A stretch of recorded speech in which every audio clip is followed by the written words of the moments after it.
Jane Eyre, Chapter 33. When Mr. St. John went, it was beginning to snow. The whirling storm continued all night. The next day a keen wind brought fresh and blinding falls.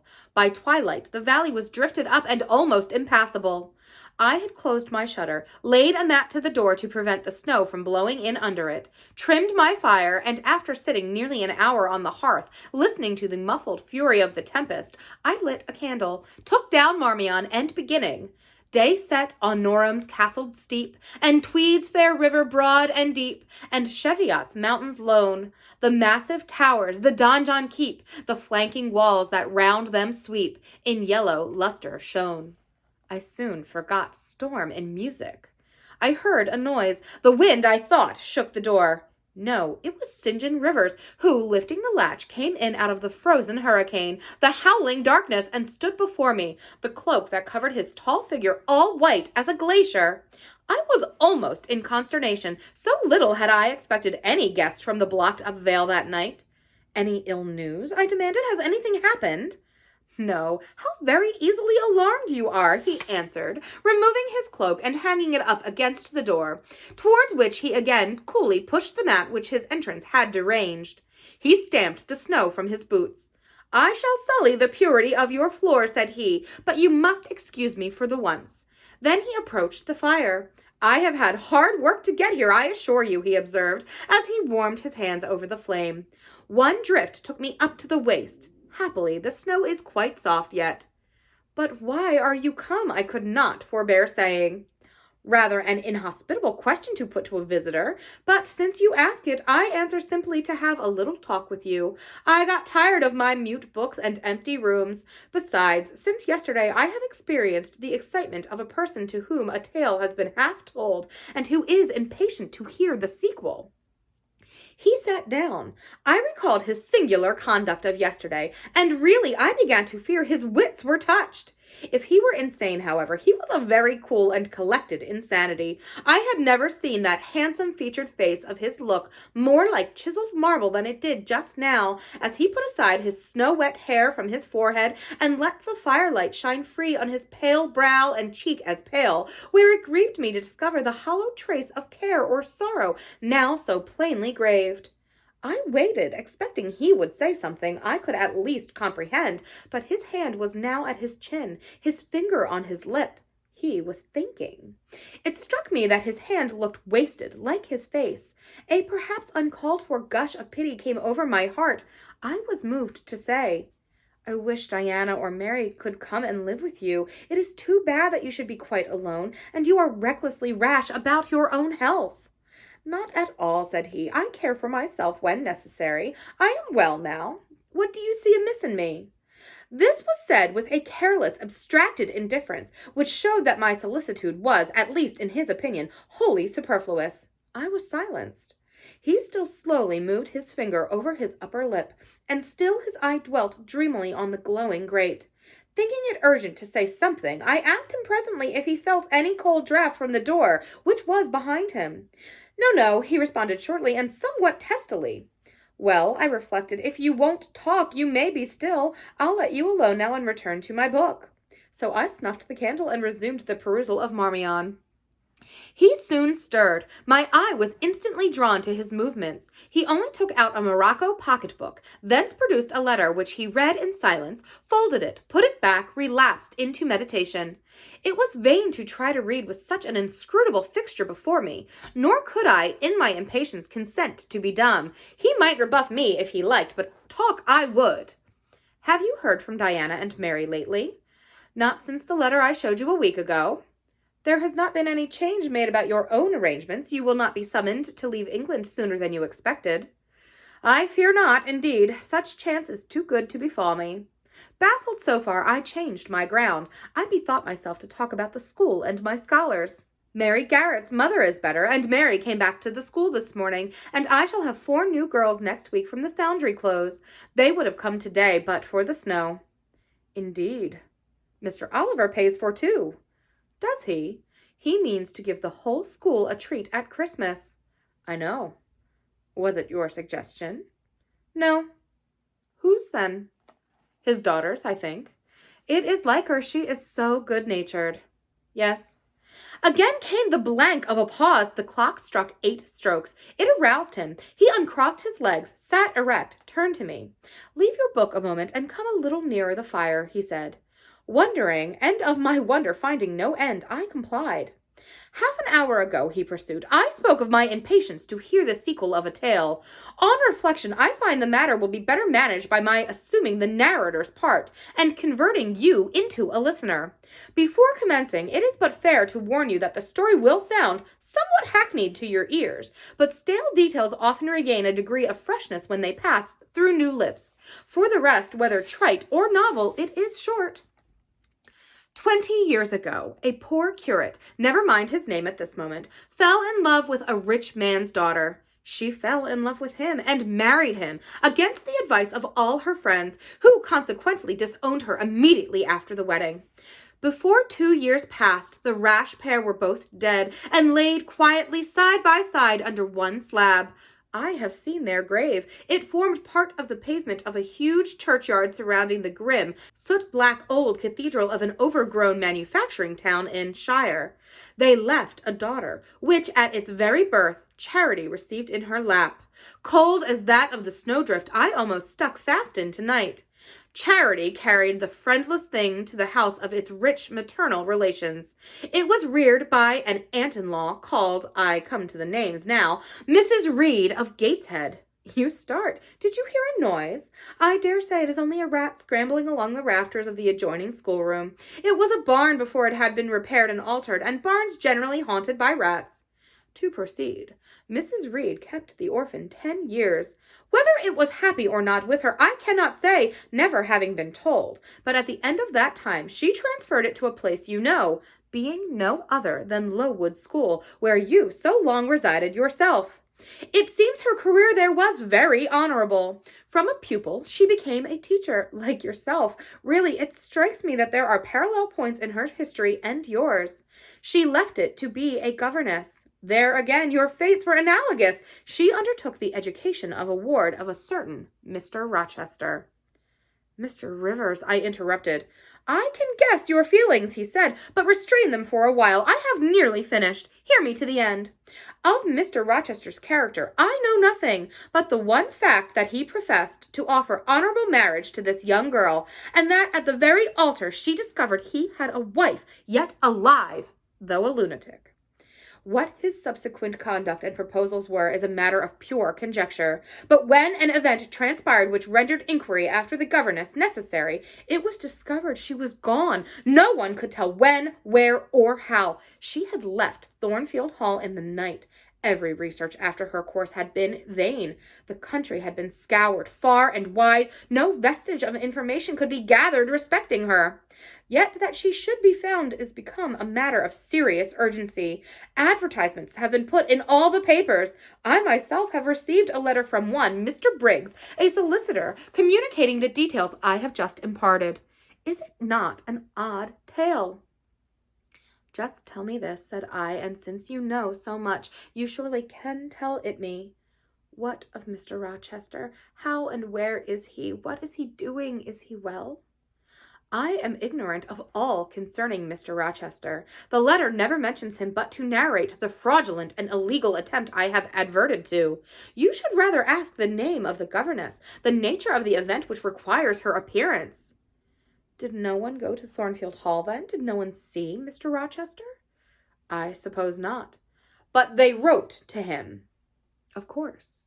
And what did he say? Who has his letters? Mr. Briggs intimates that the answer to his application was not from Mr. Rochester, but from a lady. It is signed Alice Fairfax.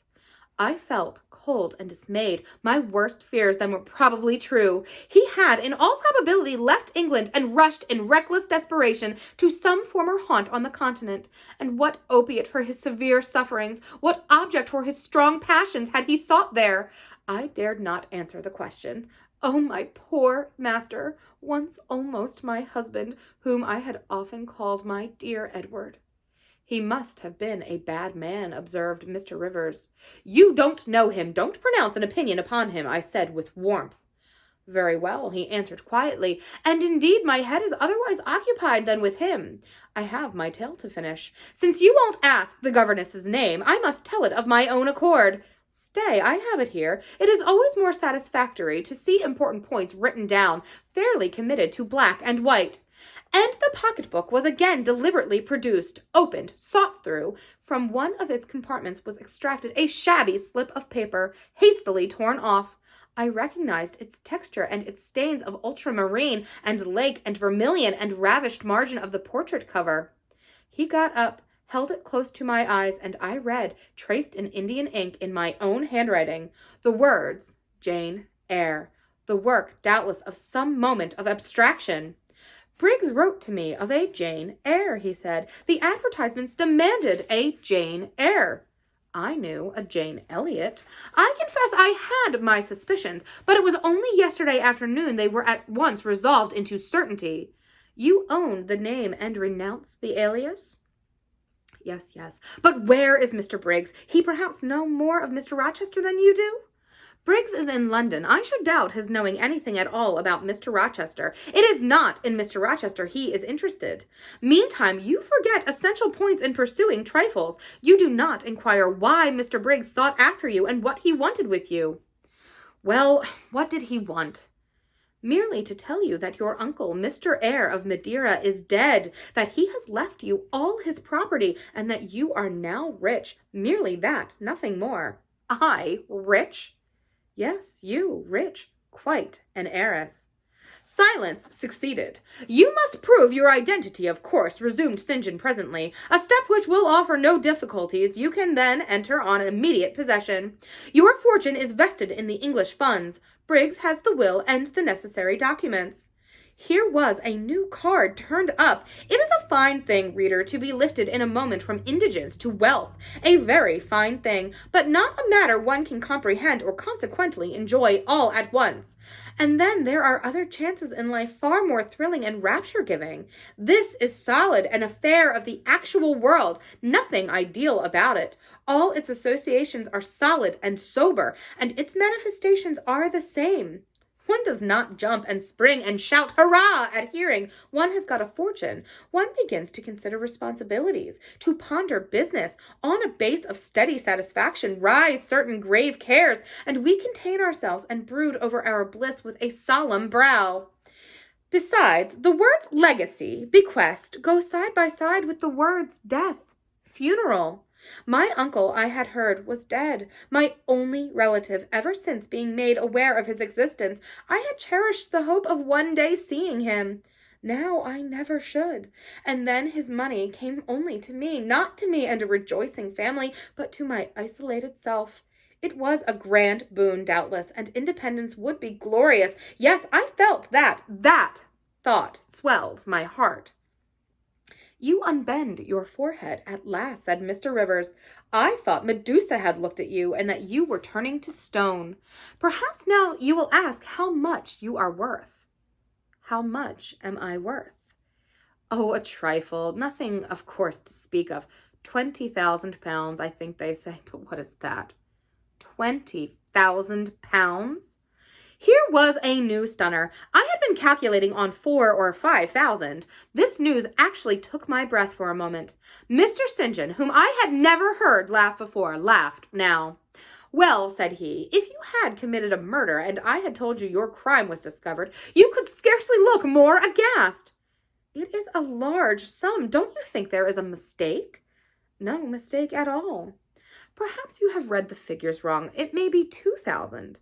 It is written in letters, not figures. 20,000. I again felt rather like an individual, but of average gastronomical powers, sitting down to feast alone at a table spread with provisions for 100. Mr. Rivers rose now and put his cloak on. If it were not such a very wild night, he said, I would send Hannah down to keep you company, but you look too desperately miserable to be left alone. But Hannah, poor woman, could not stride the drift so well as I. Her legs are not quite so long, so I must e'en leave you to your sorrows. Good night. He was lifting the latch. A sudden thought occurred to me. Stop 1 minute, I cried. Well, It puzzles me to know why Mr. Briggs wrote to you about me, or how he knew you, or could fancy that you, living in such an out-of-the-way place, had the power to aid in my discovery. Oh, I am a clergyman, he said, and the clergy are often appealed to about odd matters. Again the latch rattled. No, that does not satisfy me, I exclaimed, and indeed there was something in the hasty and unexplanatory reply which, instead of allaying, piqued my curiosity more than ever. It is a very strange piece of business, I added. I must know more about it. Another time. No, tonight. Tonight! And as he turned from the door, I placed myself between it and him. He looked rather embarrassed. You certainly shall not go till you have told me all, I said. I would rather not just now. You shall, and you must. I would rather Diana or Mary informed you. Of course these objections wrought my eagerness to a climax. Gratified it must be, and that without delay, and I told him so. But I apprised you that I was a hard man, said he, difficult to persuade, and I am a hard woman, impossible to put off. And then, he pursued, I am cold, no fervor infects me, whereas I am hot, and fire dissolves ice. The blaze there has thawed all the snow from your cloak. By the same token, it has streamed onto my floor and made it like a trampled street. As you hope ever to be forgiven, Mr. Rivers, the high crime and misdemeanor of spoiling a sanded kitchen, tell me what I wish to know. Well then, he said, I yield, if not for your earnestness, to your perseverance, as stone is worn by continual dropping. Besides, you must know some day, as well now as later. Your name is Jane Eyre. Of course, that was all settled before. You are not, perhaps, aware that I am your namesake, that I was christened St. John Eyre Rivers. No, indeed. I remember now seeing the letter E comprised in your initials written in your books you have at different times lent me, but I never asked what the name it stood. But what then, surely? I stopped. I could not trust myself to entertain, much less to express, the thought that rushed upon me, that embodied itself, that in a second stood out a strong, solid probability. Circumstances knit themselves, fitted themselves, shot into order. The chain that had been lying hitherto, a formless lump of links, was drawn out straight. Every ring was perfect, the connection complete. I knew by instinct how the matter stood before St. John had said another word, but I cannot expect the reader to have the same intuitive perception, so I must repeat his explanation. My mother's name was Eyre. She had 2 brothers, one a clergyman, who married Miss Jane Reed of Gateshead, the other John Eyre, Esquire, merchant, late of Funchal, Madeira. Mr. Briggs, being Mr. Eyre's solicitor, wrote to us last August to inform us of our uncle's death, and to say that he had left his property to his brother, the clergyman's orphan daughter, overlooking us in consequence of a quarrel never forgiven between him and my father. He wrote again a few weeks since to intimate that the heiress was lost, and asking if we knew anything of her. A name casually written on a slip of paper has enabled me to find her out. You know the rest. Again he was going, but I set my back against the door. Do let me speak, I said. Let me have one moment to draw breath and reflect. I paused. He stood before me, hat in hand, looking composed enough. I resumed. Your mother was my father's sister. Yes. My aunt, consequently. He bowed. My Uncle John was your Uncle John. You, Diana, and Mary are his sister's children, as I am his brother's child. Undeniably. You 3, then, are my cousins. Half our blood on each side flows from the same source. We are cousins, yes. I surveyed him. It seemed I had found a brother, one I could be proud of, one I could love, and 2 sisters whose qualities were such that, when I knew them but as mere strangers, they had inspired me with genuine affection and admiration.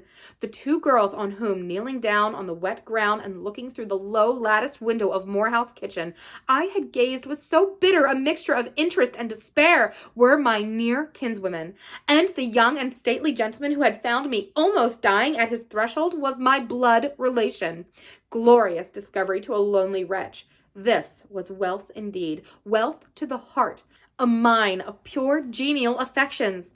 This was a blessing, bright, vivid, and exhilarating, not like the ponderous gift of gold, rich and welcome enough in its way, but sobering from its weight. I now clapped my hands in sudden joy. My pulse bounded, my veins thrilled. Oh, I am so glad. I am glad, I exclaimed. St. John smiled. Did I not say you neglected essential points to pursue trifles? He asked. You were serious when I told you you had got a fortune, and now, for a matter of no moment, you are excited? What can you mean? It may be of no moment to you. You have sisters and don't care for a cousin, but I had nobody. And now 3 relations, or 2 if you don't choose to be counted, are born into my world fully grown. I say again, I am glad.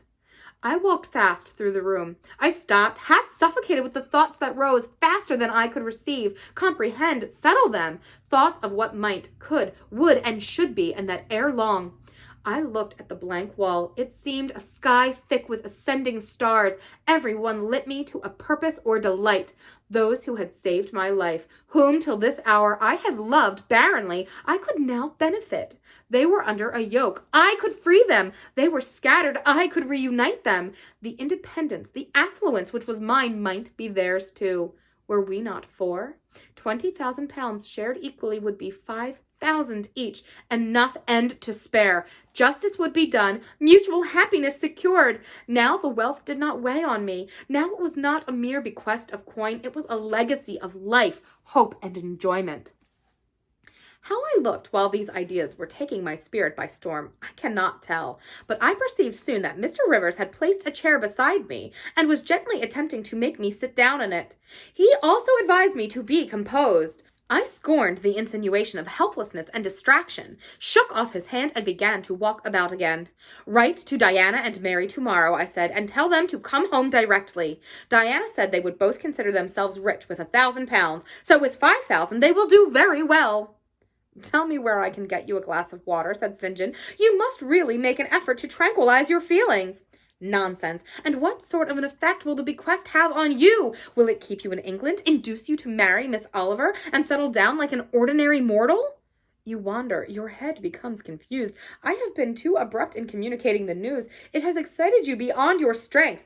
Mr. Rivers, you quite put me out of patience. I am rational enough. It is you who misunderstand, or rather who affect to misunderstand.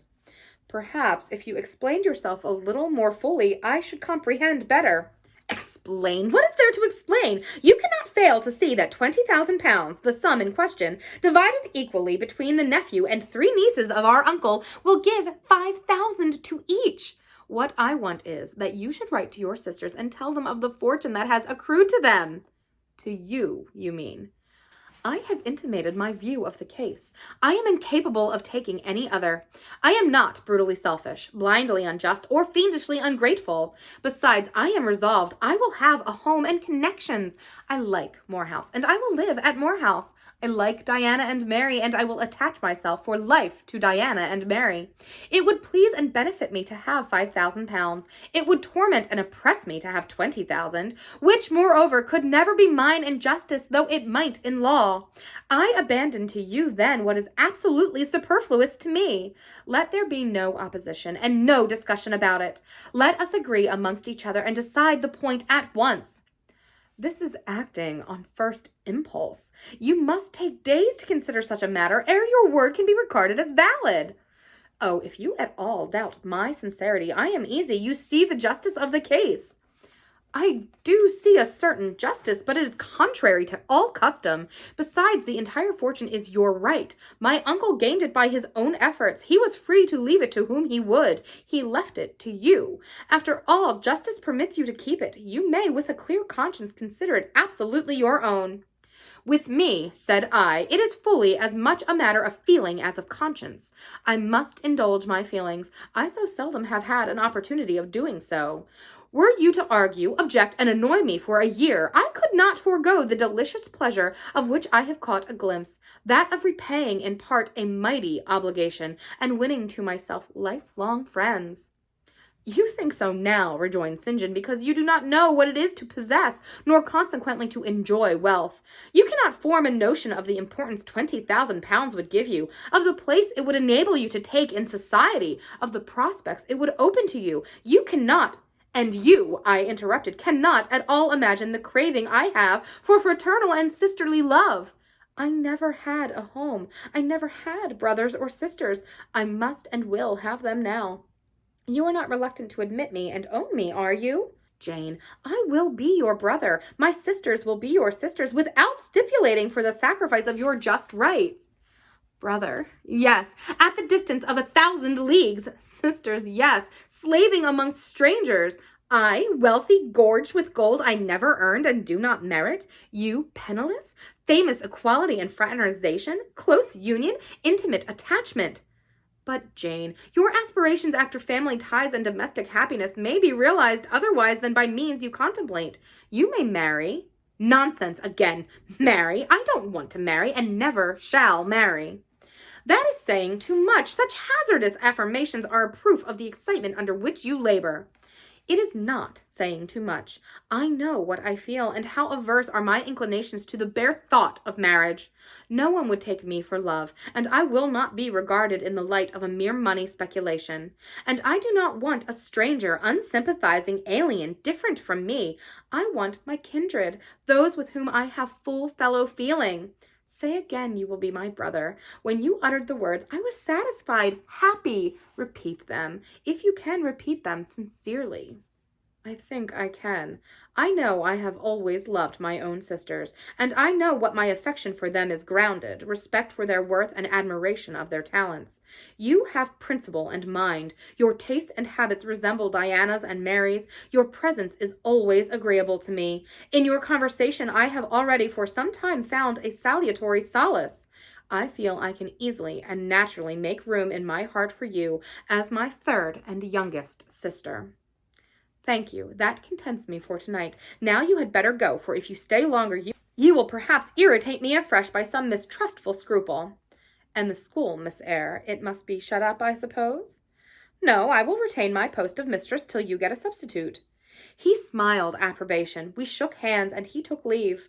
I need not narrate in detail the further struggles I had, and arguments I used to get matters regarding the legacy settled as I wished. My task was a very hard one, but as I was absolutely resolved, as my cousins saw at length that my mind was really and immutably fixed on making a just division of the property, as they must in their own hearts have felt the equity of the intention, then must besides have been innately conscious that in my place they would have done precisely what I wished to do. They yielded at length so far as to consent to put the affair to arbitration. The judges chosen were Mr. Oliver and an able lawyer. Both coincided in my opinion. I carried my point. The instruments of transfer were drawn out. St. John, Diana, Mary, and I each became possessed of a competency.